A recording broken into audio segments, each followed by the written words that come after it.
these tools that are meant to be transformative and apparently the most useful thing in the world have been created from very openly stolen data. And no one's actually talking about the owners of that data, the people like yourself that have put hundreds and hundreds of hours and teams together to create something that has been stolen and then is now being monetized. Rights holders and creators globally think that there should be correct licensing and permission granted to train models, and obviously payment. It's pretty basic to common law globally. Music is about making humans feel something, and so how we make it is humans feeling something. I think humans can kind of smell synthetic stuff and they don't want it. We want to be human, like we want to feel each other. You're a musician, you're a creative, you're a cultural strategist. Are you anti-AI with all of those hats on?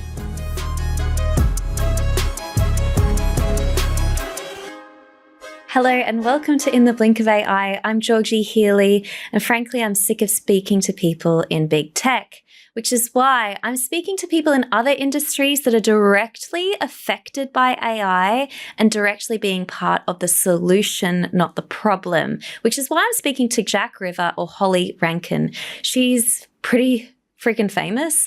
If you don't know her, she's the ARIA nominated multiple times singer, songwriter, musician, cultural strategist, and she spent decades mastering the art of a hit song. Today, Holly's sharing why the assumption that AI training is fair game. Frankly, all of us that are paying subscriptions to either Gemini, ChatGPT, Anthropic's Claude are paying money and giving money to these huge tech companies who have not paid the artists and the writers for the data that has been ingested to use them. That's a simple fact. So what has Holly been doing in Australian Parliament, and what is she suggesting and proposing, and what are other artists suggesting and proposing to solve it? She's not anti-AI, as we get into on the show. She's come with receipts and solutions, and frankly, after speaking to her for this episode, I have not stopped thinking about it. I think there's many of us that could be part of the solution here. I can't wait to hear what you guys think and how you can get involved, like me, that want to be part of making AI equitable and safe and fair in the future. Let's dive in. You're listening to a Day1.fm show. Hello, Holly. Thank you for joining In the Blink of AI. I was so thrilled when we had a mutual friend connect us. Low-key didn't know whether you would actually answer my email. It's a privilege and an honor. First of all, did you listen to Hottest 100 this year? Any favorites? I did listen to the Hottest 100. I was driving from, I think, Sydney to Foster, where I live on Warramah Country. And it was so nice because I'm a mother of a 3-year-old. I got to drive and listen to it on my own and just turn it up real loud. I heard so much new music. I'm obviously a little bit out of the loop, but I loved all the long form music in there and the music that kind of suggested that audiences are really out doing their own thing in different corners of the world and the internet right now, like Nina Geraci, Tame Impala. There's a lot of beautiful, long-form, weird, like long-listen music, which is a nice social indicator for me. I love this as the host of a long-form podcast. People say that our attention spans are getting shorter. The algorithms are just rinse and repeating. Love seeing that audiences are open to other things. We're going to chop it up on these kinds of topics today. I do have to know, though, is your algorithm screwed because of your 3-year-old, or have you kept it tight and there's no wiggles in there? My Spotify algorithm is screwed, but I loved entering my kids' music era because it's like perfect pop music. But she's obviously nowhere near my social media. So my social media is wonderfully, perfectly, apocalypse, AI, yes. Taylor Swift, Margot Robbie kind of stuff. Yeah. I think our algorithms might be very similar. Yeah, you can actually look now. It's a new little feature. You can actually have a little look at what's your kind of top topics in your algorithm. So hot tip. Yeah, okay. I only found it last week and I sent it to some folks who are working on algorithm regulation. I was like, this is new. They're trying it on. The only thing that I'm terrified is if they start sharing that with your friends. I don't need them to see what my algorithm's showing me around romantasy and the like. Yes, yeah, I did immediately. I screenshotted mine and then sent it without reading it. And then someone called me out. I was like, oh, I should read before I send. Yeah. It's like my Spotify Wrapped. It's like, okay, I'm weird. Just get with it. Like, Yeah. that's my algorithm is me and it's weird.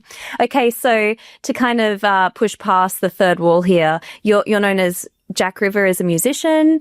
Your name is Holly. I will be referring to you as Holly. But I have to unpack my personal favorite music video of yours is with Peking Duck. It's so iconic. It's called Sugar. Over 100 million views. 100 million. Over 1 million That would be views. nice. Could you 100 million imagine? would be nice. By the time this goes live, it'll be 100 million. Is it the first time you've ridden on a scooter? Because you looked very confident. I doubt it was the first time I've ridden on a scooter. Yeah, I grew up in a regional town. We ride a lot of things in the country. So I think it was such a fun day. I think Ruben, Adam and I will always remember how fun that day was because we just got to ride around Perth on scooters in like early 90s outfits and be absolute idiots and children. So it was a lot of fun.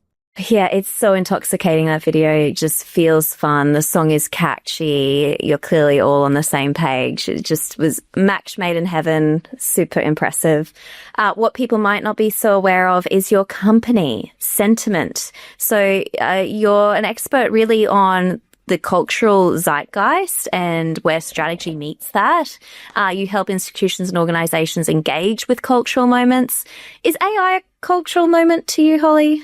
I think AI is many things. It's a technology. It's obviously having a cultural moment. It is a cultural narrative. A lot of what I think AI is in inverted commas. So yeah, absolutely. It's a technology, a narrative, and a moment. It's a big one. Mm-hmm. Yeah, agree. If you were to read the room currently, how the water's feeling, how do people feel about AI in general right now? At Sentiment, my team and I are really we don't like to generalize with audiences too much because we know that in reality, every different kind of subsection of the public is likely feeling something different about something like AI. So I love sitting in that viewpoint and not overgeneralizing on how people think about something as large and all-encompassing and vague as AI. And I love to have conversations with mothers in the regions and 12-year-olds and people who are outside of the kind of bubble or even the social media bubble. And I do think there is a trend that I see if I was to generalize with real life and online conversations that broadly the next generation and parents and kind of civilians are feeling they're probably being over-marketed to by technology companies right now. And I feel like they can feel the government's probably lack of literacy around and lack of ability to deal with the technology and the speed of it. And I guess a lot of question marks around the proposed rapid scale and potentially over-embellished assumptions of what it's going to do for people in our world. And meanwhile, they're like living their everyday lives. So yeah, I'm sure we'll talk about a bit of that today. Yeah, we sure will. It is interesting you say that because, there's some things about being in the tech industry and a lot of the listeners are in the tech industry and we can drink our own Kool-Aid and not be aware of the sentiment. I can remember politically a few times I've been caught out being like, but none of my friends thought that way. I did not see Brexit coming. I did not see Trump being voted in. It's because I surround myself with people that vote the same way I do. So I just don't see this happening. But it is interesting you mention about the government versus workers and mothers and things like that, and the disconnect of potentially those. We feel it in tech as well, of the government doesn't seem to be on the same page as us. So it's interesting. Look, let's dive into, before we get into that, you're a musician, you're a creative, you're a cultural strategist. Are you anti-AI with all of those hats on? No, I mean, I think being anti something, I'm not really anti many things outside of being pro, general human rights and, general basic values. I'm not a person that's like anti something. I think AI it's a technology. We use a lot of technology. Our whole, industry is based on a lot of different forms of technology. It's how we make music, it's how we distribute music, etc. So we're pretty native to technology and how it can transform an industry in our work.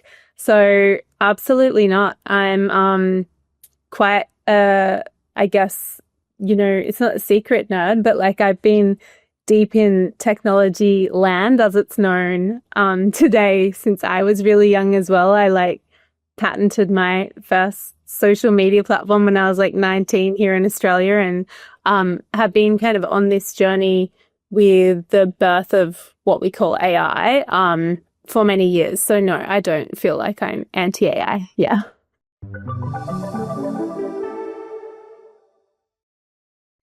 I'm thrilled to be partnered with Stripe for today's episode. Did you know that Stripe Startups offers early-stage venture-backed startups access to Stripe fee credits, expert insights, and a focused community of builders? We love builders on In the Blink of AI. Apply today at day1.fm/Stripe. Do you use AI weekly? Is there a tool that you like to use? Is there something that if I was to come over and see what you're playing with on your laptop that you love using? At the moment, I go through phases like all of us, but I use AI pretty well daily. I use Claude, definitely loving Claude for just general text-based generation. I use Vibe Code, the vibe coding app, to kind of rapidly test ideas. And then I'm constantly trying to find great mapping tools, and it's in every tool right now, I think. So yeah, I feel like it's a bit like saying www. Like everything's got AI. So that's such a good point. Yeah. That's such a good point. It's like you can remove that. We get it. It's got AI in it. Like everything does. Very interesting. And I guess something that I wouldn't have necessarily initially put on your bingo card is that, like all the engineers I speak to on the show, you're also using Claude. That's really cool. You mentioned being tech native since, you were quite young. Tell us, what does go into creating a piece of music, from the idea in your head to actually me seeing it on Spotify? Such a big question. I feel like that, it's like asking an engineer what goes into a piece of software that can change lives. So I'll try and do a quick tour of it, making a song. I guess songwriters and writers that will speak to songs, particularly right now, songwriters are like, miners of their own thought and their own subconscious. And so let's just talk about like a success, someone who has this as a job, right? It means that before the song is even thought about, they've cultivated like an ecosystem in their mind and their life where they're able to like identify micro pieces of magic in their psyche. And that will arise in you as like, an overwhelming feeling or an interesting thought. For me, it's often, oh, I haven't heard that articulated in that way before by another human, so it makes me interested in it. So it's finding a cool thought or a melody or a lyric that comes to you intentionally or unintentionally and crafting it into melodies and or words. That's how you're usually writing a song in black and white. And I just want to focus on that because we're going to talk in depth about the value of this. The general person would be like, I could never write a song. And I don't believe that. I think everyone can. But the art of being able to identify and cultivate a really interesting, innovative thought into something that is essentially like bioresonant with other humans is an incredible art form, number one. So number two, you take that song that you think is really good and catchy. For me, I will take something into the studio or choose to produce it if it stays with me for a number of months. So if it's naturally kind of catching on in my head after 3 months, 6 months or a year, then I'll be like, okay, you're through. You pass the test to, get into the studio. You take a song into the studio, whether it's with your band or a producer and collaborator, and like you've crafted the song to a point where you are happy to like take it into the studio, which costs money and takes people's time. You take it in, you start producing it. So you lay down different layers of the song. Often they're like melody and lyrics to something basic. And then you put hundreds of layers of whatever sound, like instruments and sounds in that song. And that's how you start producing the song. In any given song, there would be like from like 30 to 200 tracks. So that's, you know, let's say 100 tracks lined up on top of each other. And that's instruments, that's sounds, that's vocals. Often like any pop vocal is like a stack of around like 20 to 30 vocals on top of each other, like to hear one nice, beautiful, clean vocal. So you produce a song, you track it all. In that process, every one of those 100 tracks in a pop song or a song that you're hearing on the radio has had like meticulous attention to the dynamics of the sound, the frequency of the sound, the shape of the sound, the quality of the sound, how it sounds. So a producer like Matt Colby, who I made my last album with, he might spend like 4 hours on a single snare sound in a single part of a chorus in a track. Like these people are like incredible professionals and like wizards at what they do. So yeah, any pop track has attention to absolutely every kind of jump and movement in frequency in that track. Let's times that by 100. That process can take anywhere from like a week, which would be insanely lucky and very unlikely, to very likely 3 to 4 months or 6 to 12 months of revision around those 100 tracks and the kind of quality of it. Then you take it into a mixing studio when you're happy with how all the tracks sound. A mixer will take those tracks and then meticulously organize and kind of finalize the dynamics between those 100 tracks. So how loud each track sounds in relation to one another over that course of 3 minutes 30. Again, these people are incredible. They're running like every single track likely through a processor, through multiple tools and different processes. Again, a lot of it around frequency in the sound. Once the mixing's done, so a mix will come back to the producer and artist, which is myself and me as a producer and my co-producer. You usually do like at least 6 revisions of the mix. If not, like if it's a pop song, it's probably like 30 or more. Like I can't speak for Taylor Swift, but you know, you're doing a lot of revisions of the mix. The mix then goes to a mastering engineer. So the mastering engineer then takes that final mix, which is the vocals, the instrumental, and a guide as to how those two fit together. And they like super finalize the frequency of all of that together. And then it's done. Then the mastering often takes, you know, 6 to 10 rounds, but for a pop song, again, it's probably like 30. So that is a tour of how a song is made. Listeners don't need me to tell them that is a lengthy process with experts that have very defined roles that start and end. And without one of those roles, you couldn't have the music, right? Like that just sounds insane. That's so long. Is there anything in that process where you're like, oh, I would do that with AI tomorrow if I could. That would be great, done by AI. No, and I didn't. I should mention the songwriting part. I really skipped over that. Most songs that people know will have 3 or 4 songwriters in a song. A well-made song often takes months of like really careful iteration around every single word, how it is expressed, like the accent in the word, the roundness in your mouth, like all of the movement. So no, for me, like AI, so throughout this conversation, I will note that like AI in general to me is a very vague term, because when we're talking about music in particular, we have such a great number of tools. There's probably like, let's say like 60, 70 different tools and plugins that we've been using for decades. It's not like, so if it's rapid information processing or like data processing for a better result, yes, we already use those tools. If it's AI in terms of, would I hand over some of my creative ideation or like perfecting a piece of audio to something that has its own thoughts about that audio and I have no idea what the logic is within that approach?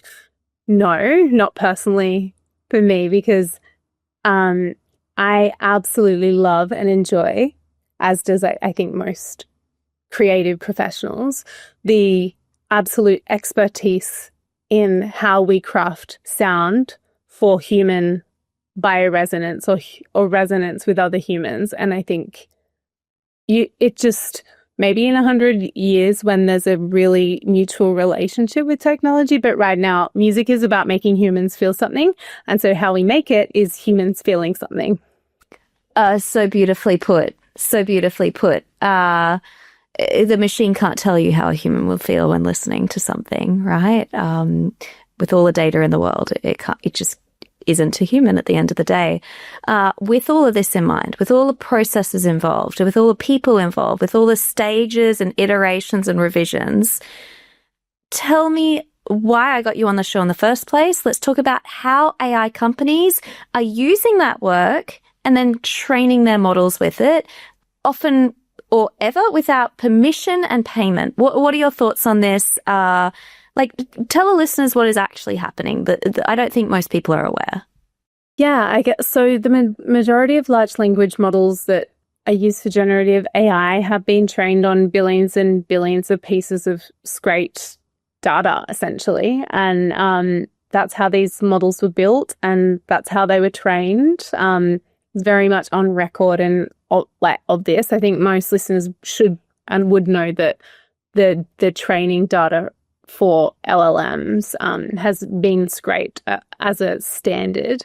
So that scraping meaning using material to train data without permission or payment of the creator or the copyright holder, the rights holder. That's happened globally. It's happened in majority of territories.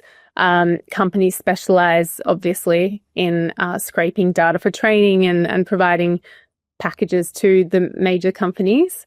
So it's a big deal.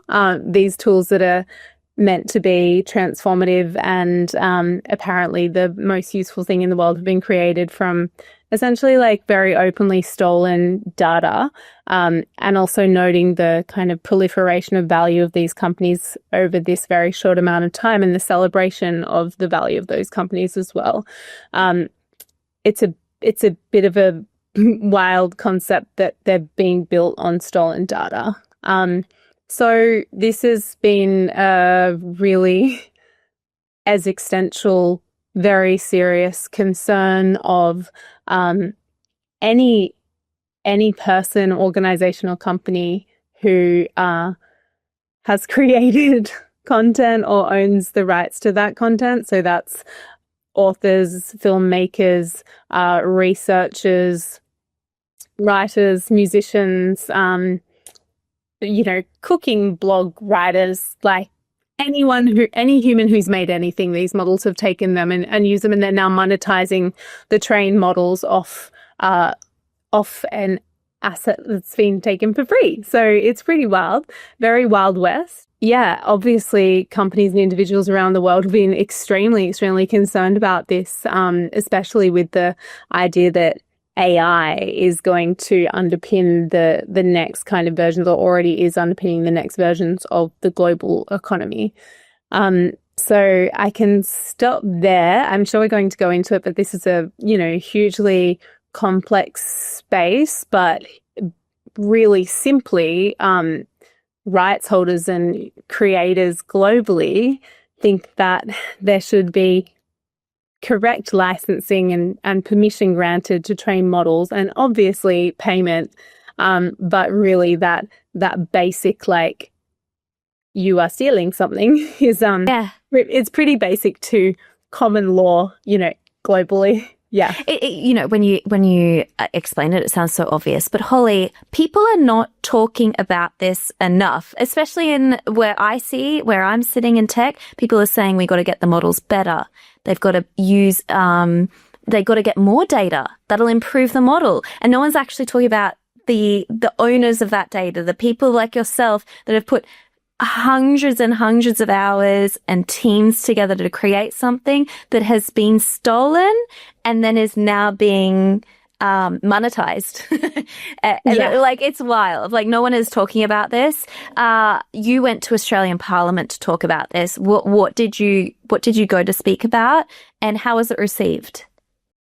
Yeah, so here in Australia, last year, the Productivity Commission, which is a body under Treasury, released a report that kind of stated that they were considering adding a text and data mining exception to our Copyright Act, which would mean that technology companies would be able to legally mine text and data for free to train their models.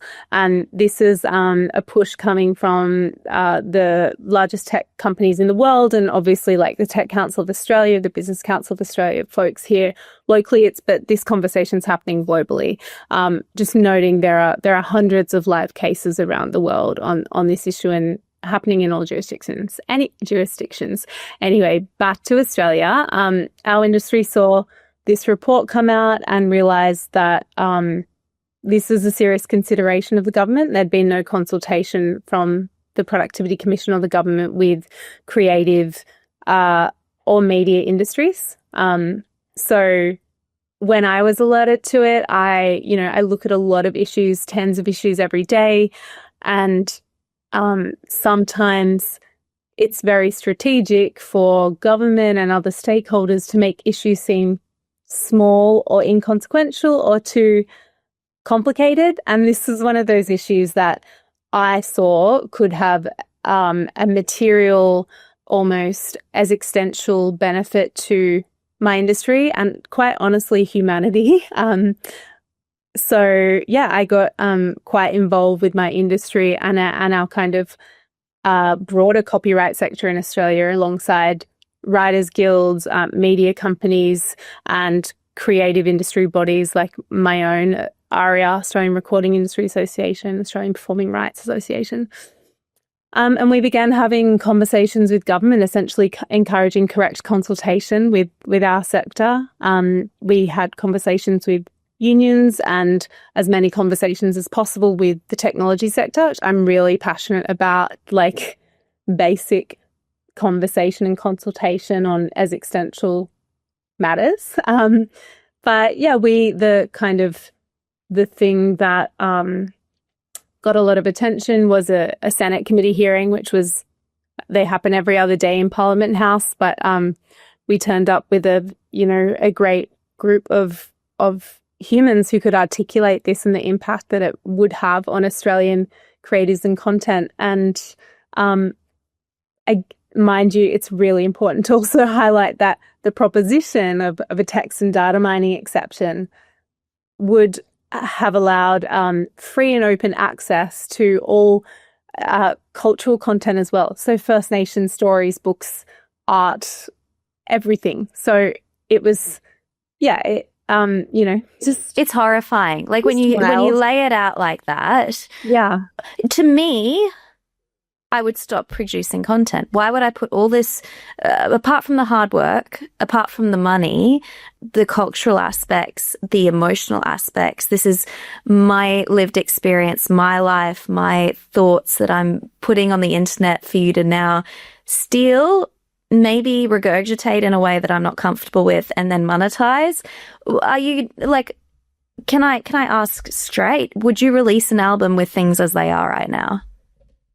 Yeah, I'd absolutely release an album with things as they are, because I have a great lawyer and I know the law, and I believe that we're going to figure this out. And there are very reasonable, super basic solutions here, which is license the content. What does that mean when you say license the content? For rookies like me that are like, I don't know what that means.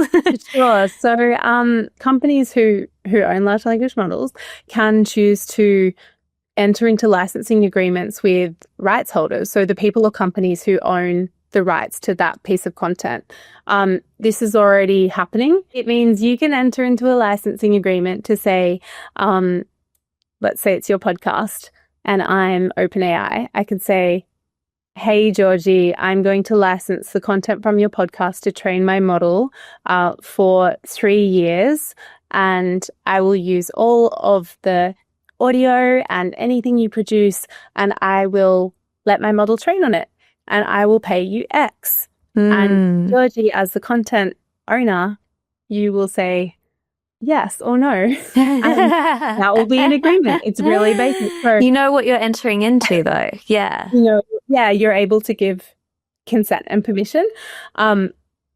This is a really, for us on content copyright holder side, which is media companies, record labels, film companies, publishers like Penguin.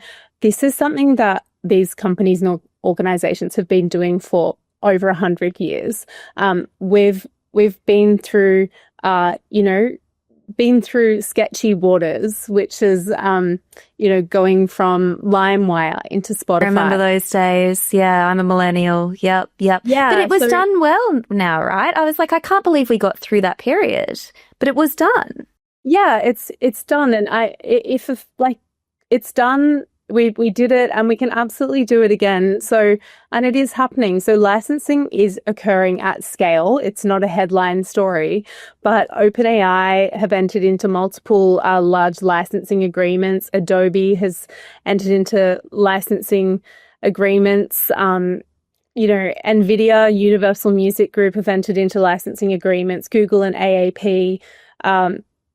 There's 11 Labs and Cobalt. There's so many examples of licensing occurring at scale with really big players, and it kind of comes down to like a narrative that it's too hard and attribution isn't possible within models, and basically that these models need to be built so fast that we can't worry about it. And I think what is missed is human culture and content plays such a significant role in our civilization. Yeah.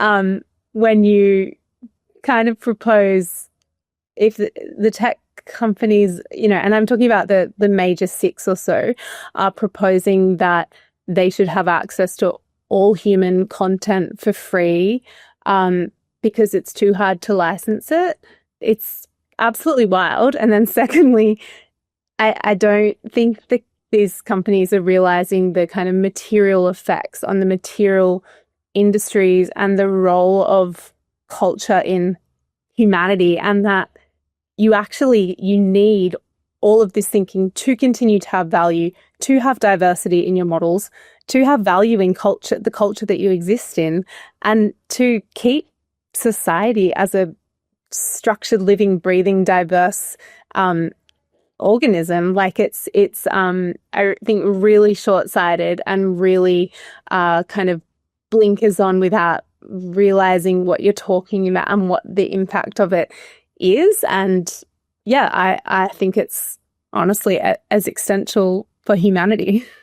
We started the show talking about where we were when the Hottest 100 dropped. This is a cultural phenomenon that's like across age groups and demographics and things that we all get excited about, that supports a cultural phenomenon that is hard to explain to other nations and things like that, because we had an engineer talking about experience transfer. It's very hard to do that kind of thing as humans, and for tech companies to just kind of lift and shift data and build fast and break things, it's missing that. I definitely feel that. Nerdy question though, should Spotify be advocating for you guys? Should YouTube be advocating for you guys? Do they have more leverage than the musicians themselves? And where are they playing in all of this?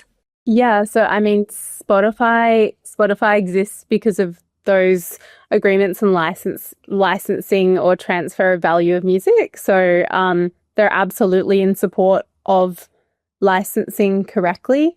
And if the value of music is nothing in the age of AI, in inverted commas, then those platforms will have no future. Music will have no future. So YouTube, similarly, has royalty structured backends. They've made the technology, it exists. So yeah, any platform who relies on the value of music to exist is generally in support of licensing correctly. So yeah, it's I mean, I'm sure we'll continue to discuss it as a species this year. Yeah. But it's pretty obvious to me that yeah, there's a lot of short-sightedness happening, a lack of consultation, and just a blindness to the kind of destruction that will occur to entire economies and very real life on the ground jobs and industries. Like, you know, forget your Ed Sheeran concerts, forget your Taylor Swift concerts, like No. forget your festivals, forget Deftones. forget the whole 100, like forget all of that, because if you're kind of saying that AI is going to underpin everything and it's for everyone and it's going to underpin the next layer of the economy, but you're kind of destroying the economies that you're trying to help as you go, it just doesn't make sense. And I think, yeah, that's the gist for me. Yeah. There was a very viral moment that happened, and you've alluded to the people that you were in the room with in that Senate hearing. So many friends sent this to me because they knew I have an AI podcast, work in the AI space. It was Australian rapper Briggs. He was talking about whether AI could fake a Briggs track, right? What I didn't know, Holly, is you were sitting next to him because I rewatched it. You're right there next to him. Do you agree with him? Do you think people will be put off by AI music? It lacks the care, authenticity, human elements, handwritten, hand thought of, hand imagined song. Yeah, I do agree with Briggs, and I think he put it so beautifully when he said, like, AI's never been in a lounge room in Shepparton, the you know, town he grew up in. It doesn't know what the carpet smells like. It doesn't know what the food smells like. It doesn't know the way, you know, his father or his mother treated him. Like, it doesn't have those experiences. I do agree with him because I think that we have hardly scratched the surface of human intelligence, and I need more words for it, but I guess bioresonance and like the attention to frequency and emotion and the complexity of that, our understanding of that is so basic. And to think that rapid information processing AI in a data center can fabricate that at scale, I think that we're going through like a buzz moment at them right now. But I think humans can kind of smell synthetic stuff, and they don't want it. We want to be human. Like, we want to feel each other, and we want to. And like, sure, AIs might make music for artificial intelligence or some future species, but as long as we're human, we'll want things made by humans. And I know there's probably listeners out there thinking like, yeah, but AI is like topping the country charts. And it's like, maybe the country charts are a bit basic. I'm sorry, but like, you know, there's really basic forms of music like that. Sure, they'll pass the pub test. I'm pretty sure that the frog, what was it? The frog song? No, there was like the hamster dance and the frog song. It was like beep beep, and it was like super viral. It was the worst thing that humanity's ever created, but it did technically go viral. Like, it was awful. Yeah, and I'm sure it will continue to. And I'm sure there'll be synthetic moments of success, but I don't think we have defined what innovation is, what intelligence is. I don't think we're doing a very good job of being human right now. I don't think many of us are very happy. So I think that basing it off virality or top of the charts, like calling that success of AI with humanity, I think we need more factors in the in the test to determine what it actually is. There's a lot of fear about our jobs, about our futures. We don't know how to navigate this time, but that song's successful, so AI must be great. You mentioned Taylor Swift, and I've been trying to find an excuse to bring her up ever since. Why is it that she can write about a specific ex-boyfriend of hers and the feelings she went through, and they're very, very, very specific, and I'm like, oh, she's talking about me. AI, can it do that, Holly? Do you think AI gets my ex-boyfriends the way Taylor Swift does?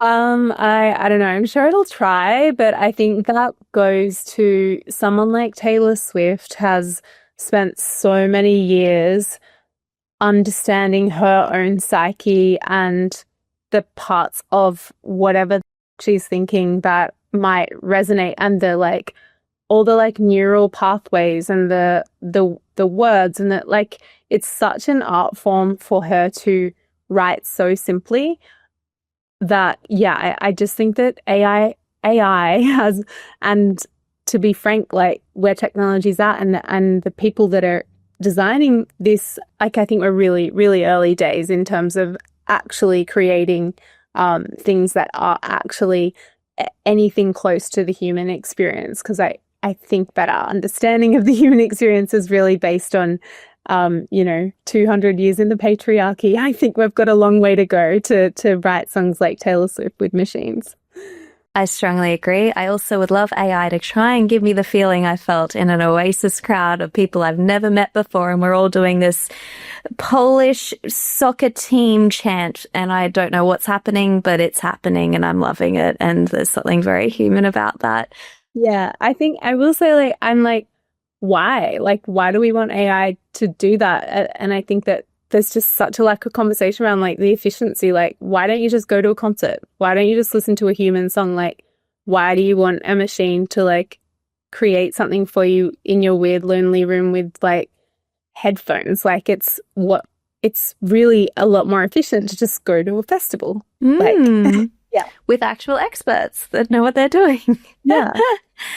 Okay, I want to get your take on this. This was all over the headlines. Anthropic have agreed to pay $1.5 billion to settle a book piracy lawsuit. They trained their LLM, Claude, and technically they paid for those books, but then the way that LLMs reproduce books and content and things like that, that's where it fell into icky waters. Do you think this was the right outcome? This lawsuit, even though they paid for it, the fact that they reproduced it through the LLM, how do you feel about that? Firstly, this case was settled, which meant that it didn't get to go through to a final ruling. And I think that obviously Anthropic knew what maybe the court was going to say, which is that this is illegal and we need national, global laws and regulations in place. So it was a settlement, which meant Anthropic knew what they did wrong, and they likely know what the right thing is to do. I agree with where that case got to in the end. But yeah, this is exactly what we're talking about. I think that these companies should be paying to license this music for the actual thing they're doing with it. And it's not we all know, if you go onto Claude and say, write me a podcast script in the style of Georgina, you're going to, yeah, you're going to get a suggested script in your voice. So it's you can talk about it all day, but at the end of the day, this is what the LLMs are doing. They're reproducing original human content without paying for it in any form. And I think the majority of the public are not really keen on that. They're actually passionately against it. So yes. Yeah, it's kind of once you make it clear to people that now we can't stop seeing it. To that point, we've got Universal suing Anthropic. There's Germany voice actors that have boycotted Netflix. Hollywood suing Midjourney for image infringement. News and Publishing, New York Times is suing all of the AI companies. What should listeners be aware of? You're obviously across so many of these cases, but for the average everyday person, what should they do? What should I do? How can we help? How can we make a difference? Yeah, I guess at the end of the day, it is quite simple. I think creative industries, media industries have a very simple proposition, that is, enter a conversation, license this content properly, and value it as it should be valued full stop. So I guess it's encouraging your organization, if they have a stance, perhaps to do a little bit more consultation on it and conversation around it. And yeah, go out and chat about a deal, like, or have a conversation. I think there's a really weird standoff happening between these sectors. And I understand the fear of technology companies in the face of thinking they need to build like serious attribution software in every corner of their large language model.